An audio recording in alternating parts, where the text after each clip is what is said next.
Asante sana Chris kwa taarifa hiyo kutoka shule hiyo ya Githurai. Kwa mara nyingine mwalimu Mkenya ameng'aa katika jukwaa la kimataifa baada ya kutoa tuzo ya mwalimu bora zaidi barani Afrika. Mwalimu Jepkosgei Chemoiwa kutoka shule ya upili ya vijana ya Eming ametangazwa kuwa mshindi wa tuzo hiyo kwa kuonyesha utendakazi mwema na kujitolea kwake katika jamii yote ya Afrika. Mwalimu Chemoiwa anatarajiwa kupokea tuzo hiyo mwezi ujao jijini Addis Ababa nchini Ethiopia.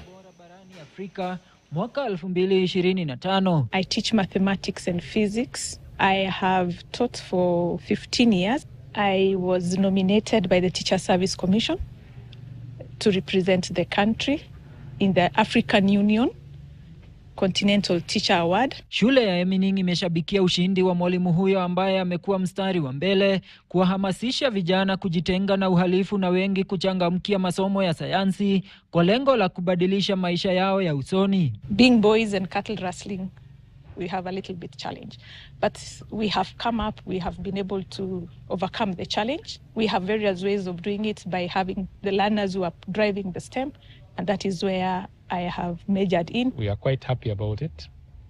She's putting our school in the continental stage, and we are praying for her that she goes further and go to the global stage. Mwalimu Chemoiwa pia ametambuliwa kwa juhudi zake za kuwafunza walimu wenzake kutoka kaunti mbalimbali jinsi ya kuendeleza masomo kupitia mtandao mwaka 2020 kufuatia janga la COVID-19 lililosababisha masomo darasani kusitishwa kwa muda. We started with the Form 4s, the candidates for that year, because we thought they are losing more. We realign our knowledge about how to deal with remote learning. At the end of around 17 weeks, we were teaching more than 10,000 Kenyans learners. She wakes up very late, very early in the morning and sleeps very late. In most of the times, she had to be away whenever the workshops are attended. Ameahidi kutumia jukwaa hilo jipya kuwafaidi walimu na wanafunzi zaidi, haswa katika maeneo yenye mazingira magumu na kama kielelezo cha watoto wasichana kujiunga na taaluma za kisayansi ambazo huonekana kama za wale wa jinsia ya kiume. I would still want to give back to my learners. I would want now to be able to expand more on encouraging the other teachers. I've been training, but now I think with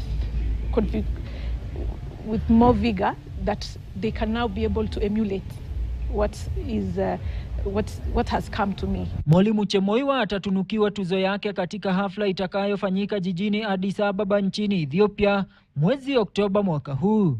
Ken Gashuhi, KTN. Barabara kabisa, unaendelea kutazama taarifa za yanayojiri ikiwa sasa inaelekea saa 5:30 saa za Afrika.